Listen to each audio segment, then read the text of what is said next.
So we carry on our sermon series this month where we're looking at generosity, this big concept of our heart and our attitude and what we do with our resource and how we live and how we act. Generosity is a massive subject.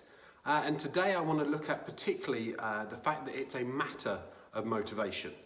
It's a matter of the motivation in our hearts, the direction that we want to go, the attitude that we have. Very much when we think of the word generosity, we may picture people like Bill and Melinda Gates. We might picture J.D. Rockefeller, or may also picture, Warren Buffett. People who are known for giving big amounts. And that, on one level, is an automatic connection that we make. And yes, they give a lot of money. The Bill and Melinda Gates Foundation have given huge amounts of money for often very good causes. But when we go back a few steps, we have to ask the question, well, is that generosity? What is the motivation behind that? What is the reason that they do it? There may well be other benefits that go on with people's generosity, and it's the same for all of us. There may be a tax offset. That suddenly people think, oh, I can, especially in America, adjust my tax based on what I give. Often these people have got an abundance to still live on. Is that really generosity if you're giving away a fraction of a massive wealth, or even if you give away a lot of wealth, if you've still got a huge resource pile to live off? Is that really generous? Or is it even reputational polish? We talk about greenwashing nowadays, or the I've not quite heard it spoke of much yet, but COVID washing, the fact that people are giving things away, companies are trying to appear generous in this season. And I understand that, and that's a good thing for them to be giving stuff away and be generous. But is it generous? What's the motivation behind it? Generosity is a matter of motivation. I've recently binge watched the first couple of seasons of The Good Place on Netflix. Other subscribing channels are available, and the matter of motivation is one of the key things that comes through the whole, particularly of the first series. So let's just look at a few key points in terms of generosity. So first things first, you can't give what isn't yours. You cannot give what isn't yours. Being generous does not mean paying for someone else's coffee on an expenses account or a meal or something like that, or doesn't mean being generous and giving a gift on a credit card which you then can't pay back because you're already in debt and you don't have the resources to back that up. That's not generosity, because actually you're not going to pay for it in the end. You're not responsible for that final bill. You're just giving someone else's money. That's not generosity. That's cheating. That's passing the buck. It's making someone else bear the cost. Leviticus chapter 27 verse 30 says this: 1/10 of the produce of the land, whether grain from the fields or fruit from the trees, belongs to the Lord and must be set apart to him as holy. 1/10 of the produce of the land, whether grain from the fields or fruit from the trees, belongs to the Lord and must be set apart to him as holy. Many Christians tend to skip the Old Testament. There's a bit too much going on. It's not quite as short and snappy as the New Testament. It's a bit gruesome in places. I quite like that. I like the engagement of the story, but a lot of people skip it. God can often seem quite direct, almost brutal at times, with quite how blunt he is. But actually, if we skip the Old Testament, we end up missing the context into which Jesus came. You may remember, if you were with us when we did the Bible course last year, that actually Jesus was a Jew and was speaking to primarily the Jews. He walked with Jews, he talked with Jews, he spent most of his time with the Jews. When he's not with the Jews, it's specifically mentioned in the Bible. And they understood the foundational rules that Jesus was alluding to, working from the assumptions that God had given for society. And God is really clear in many, many places in the Bible, but particularly in Leviticus 27:30, that the tithe, that increase of our wealth, so that's our income, that what we get as an extra to our bank balance, resource pot, the assets that we have, all that sort of stuff, it isn't yours and it isn't mine. It's God's. No messing, no joking, no trying to change the subject. It's not ours, it's God's. The much quoted Malachi 3:10 talks about bringing all the tithes, all those 10%, into the storehouse, that there may be food in my house, says God. It was the literal norm for many generations that they brought food to a tithe barn, a storehouse. Only in Strood, there's a tithe barn that's in the process of gradually being restored. And it's massive. It's about 65 metres long and 10 metres wide. And you think it dates back many, many, many hundreds of years. And it was for storing the resource, the tithe, the 10%, because it was given as food. Because that's what the increase was. They sowed their crops, they harvested their crops, and 10% of their crops went into the tithe barn to pay for the resource of God in that area. And that was the church, and it was the generosity of the church to be able to help the poor and all different things that was needed. Deuteronomy 26 verse 12 says this: "Every year you must offer a special tithe of your crops. In this year, the special tithe, you must give your tithe to the Levites, foreigners, orphans and widows, so that they will have enough to eat in your towns." When we forget that the tithe is God's by his right and by his command, then it's a very small step towards the point where we start to think that we're being generous when we give it. And that starts this steady decline where we gradually, and the Western Church has gone down this road, and let's be honest, this is not a good road to go down, where gradually we swap it over and we start to tip God. Instead of giving what is his by right and his by command, we start tipping him. We give what we think we should. We give what we want to. We disregard the instructions in the Old Testament. And many people will say the Old Testament is maybe surpassed by the New Testament covenant, and that's great. And I would agree with that to some degree, absolutely. However, the New Testament covenant is always greater. And at that point, all you're doing is opening yourself up to the fact that the giving commandments and expectations is that it's all God's. And that's even more challenging to start to work through. But when Christians treat tipping God as the way that we act, and we tip without paying for the meal, as it were, is it no wonder that we don't see much growth in our faith, that we don't see much value in what we do and how we learn, and our God that we claim to love, because we actually value what costs us dearly. Jesus valued us so much because it cost him dearly, because he gave everything. So we can't give what isn't ours, and that's a good place to start. It's also simply good for others. When we start thinking about generosity, we think about the way in which the tithes, but then the offerings and the things that we give on top, when we give to charities, when we give to the church, to neighbours, to good causes, the big night in that happened a couple of weeks ago. And then we see those videos and those clips of what that resource does. In the last week or so, I know we've shared some videos and some clips and bits and pieces and photos of what Pastor Ebenezer is doing in India. That is resourced by a group of people in the church who give on top of their regular givings, on top into a special account that then funds about £500 that goes out every month to India. Last month we sent out double because we built up a little bit of a reserve and we wanted to bless them in this particular circumstance. That's generosity. And we see that it does good stuff. Deuteronomy 26:12 talks about the tithes going to support, to provide for the Levites. They were the temple, the church workers of their day. Foreigners. those who didn't have the home network in the area, that they were there and they were stuck. Orphans, widows, those without an income, those without a way of providing for themselves because of circumstance.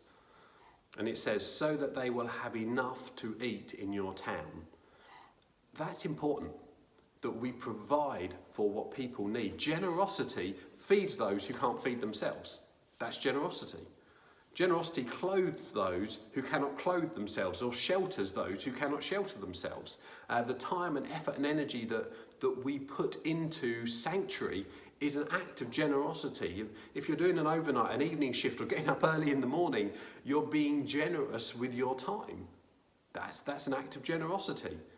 It's a matter of our motivation that we're doing it, not because it does much for us necessarily, although actually we get some benefit, and we'll come to that in a bit.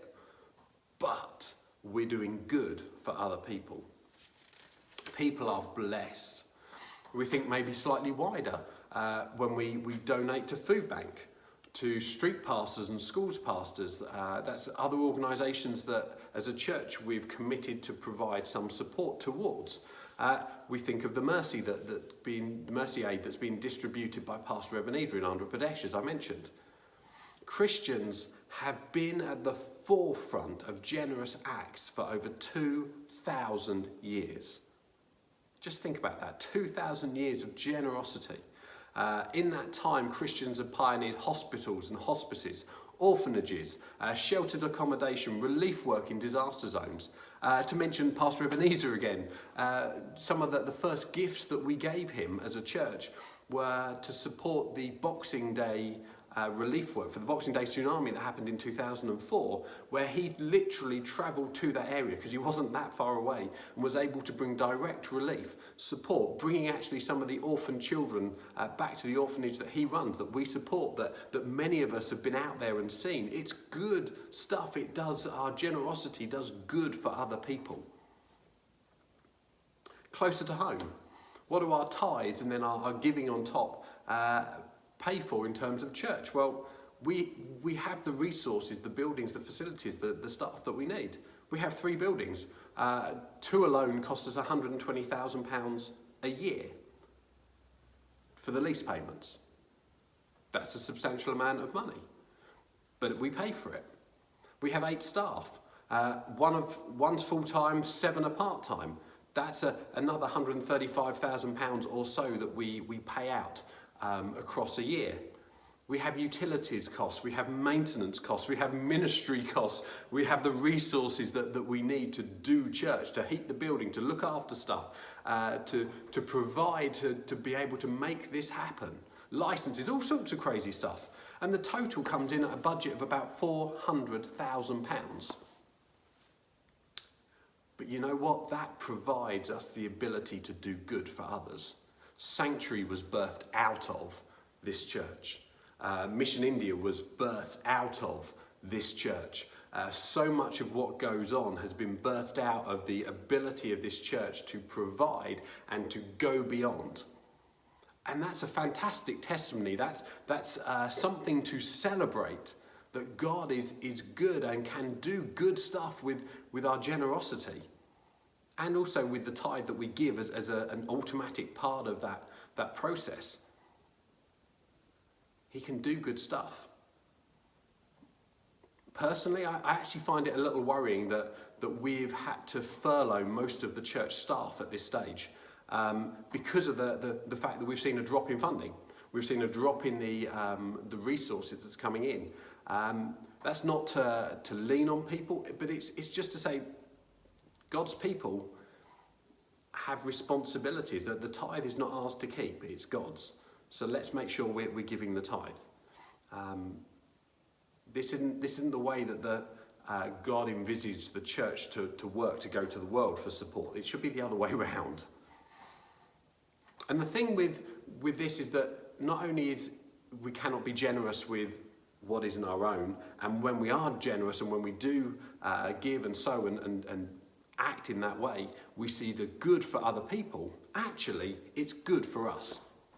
Generosity is good for you and it's good for me. When I'm generous, it's good for me. And I know that that sounds incredibly counterintuitive. That sounds a bit wonky donkey.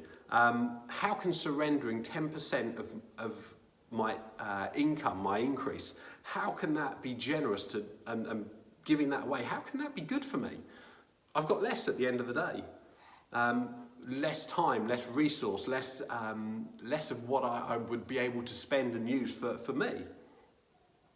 Yet, years of helping people move house, fit kitchens and clean up houses and moving flight cases on Saturday mornings and painting walls and work parties and all that kind of crazy stuff has taught me a powerful lesson. And it's a lesson that I can only say is my experience. That the very thing that is hard and difficult and challenging and you don't want to actually get up and do it, actually can often be the most fun.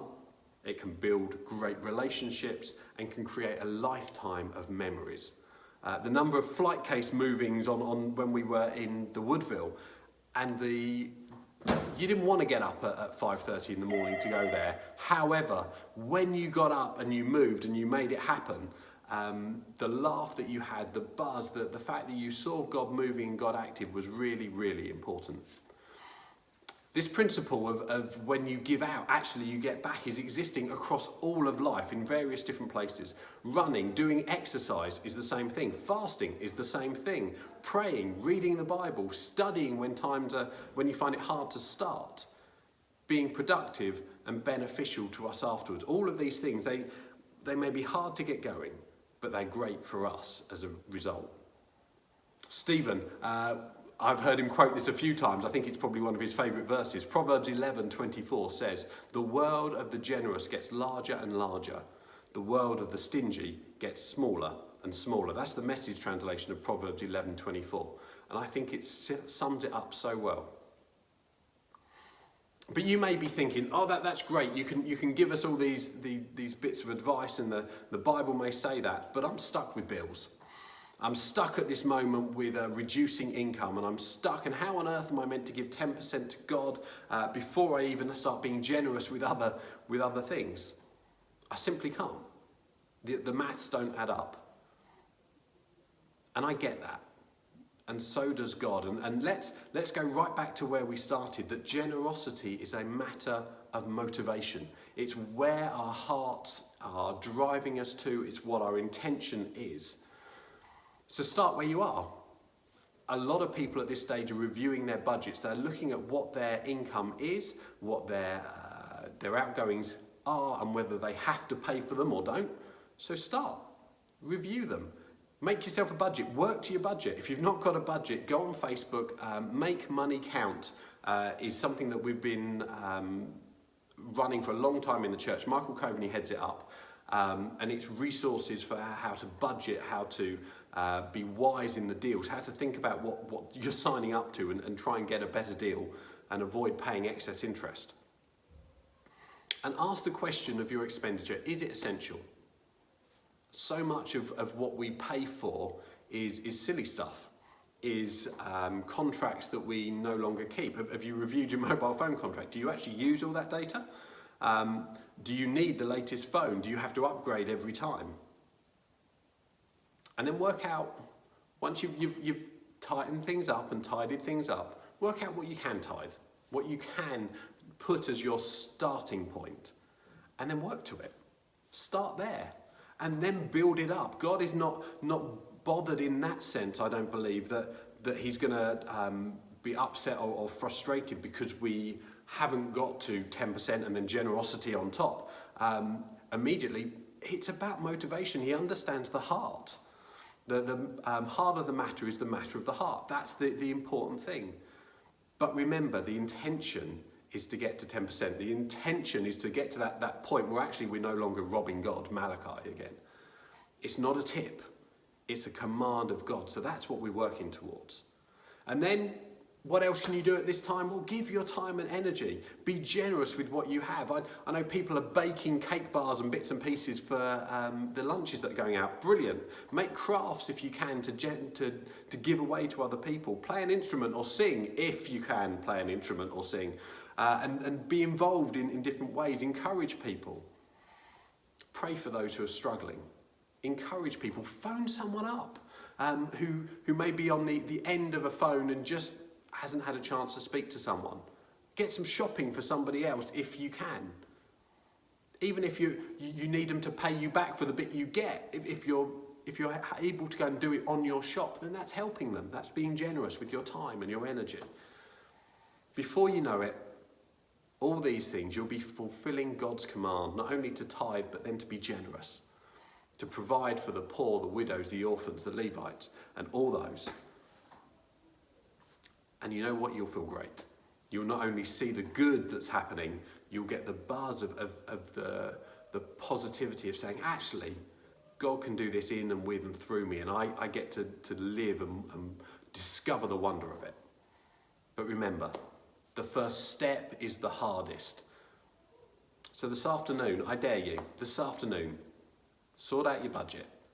Have a look. If that's in the position that you're in, go for it. Make money count on Facebook, and you'll be able to start to get your finances in order, that the Church of God may be resourced to be able to do all that it can and should be doing in this time and ongoing. So Father God, we thank you that you provide for us.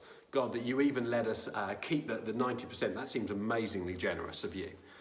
But God, help us to have confidence that we can get our motivation right, that we can be generous and not withhold what is yours, but also give what is ours to bless other people, our time, our effort and our energy. God, we thank you for your blessing and your presence with us this morning and this day. Amen.